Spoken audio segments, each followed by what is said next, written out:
और हरि की दूसरी परिभाषा कि हरन्ति पाप नीति इति च हरि, कि समस्त पापों का हरण हो जाने के उपरांत जो शेष बचता है, जो अकेला बचता है, उसको हरि कहा जाता है।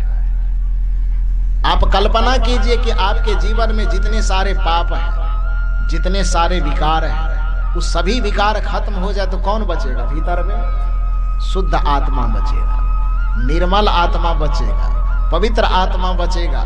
क्योंकि पवित्र आत्मा ही विकारों से ढका हुआ है। विकार का हरण होने के उपरांत आत्मा शुद्ध रूप में बच जाता है। इसलिए हम लोग मंत्र में दोहराते हैं, अहम शुद्ध चेतन ज्ञान स्वरूपम अजरहम अमरहम अखंडम अनुपम। यह आत्मा शुद्ध है, यह आत्मा बुद्ध है, यह आत्मा निर्मल स्वरूप है, यह आत्मा ज्ञान स्वरूप है। और इस निर्मल शुद्ध बुद्ध मुक्त स्वरूप आत्मा के ऊपर में ये विकारों का पर्दा चढ़ा हुआ है। जिस दिन यह विकारों का पर्दा खत्म हो गया, जिस दिन ये मनोविकार खत्म हो गए, जिस दिन मन की निर्मलता आ गई, उस दिन यह आत्मा अपने शुद्ध रूप में, अपने मुक्त स्वरूप में प्रकट हो जाएगा।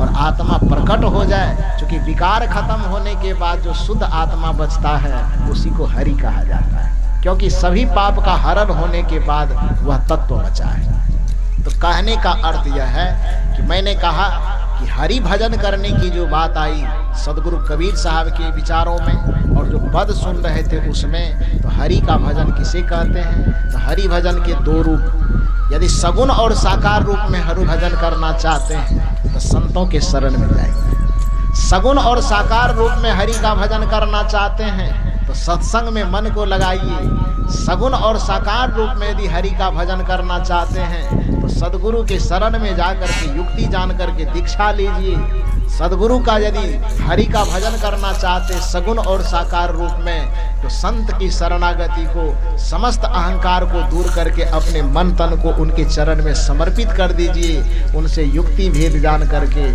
जब आप नाम का सुमिरन करेंगे, नाम का जप करेंगे, तो फिर आत्मा की संपत्ति जमा होगी, मुक्ति की संपत्ति जमा होगी। जो दुनिया में जिसने भी मुक्ति की संपत्ति जमा की वो गुरु के शरण में जाके किया।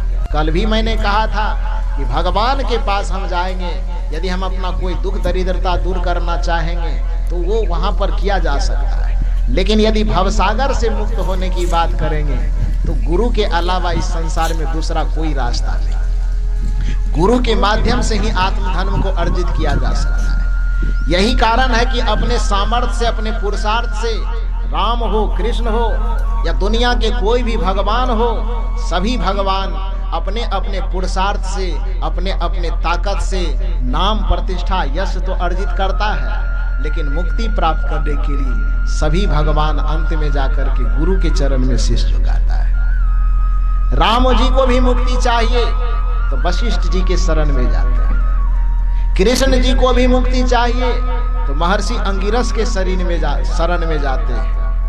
मीरा को मुक्ति चाहिए तो राजरानी होने के बावजूद भी रविदास जी के चरण में जाकर के झुकते, गुरु रविदास जी के चरण में उन्हें जाना पड़ता है। तुलसीदास जी को मुक्ति चाहिए तो तुलसीदास जी भगवान की भक्ति करता है, लेकिन मुक्ति यदि चाहिए तो गुरु नरहरि के शरण में जाकर के वह झुकते हैं।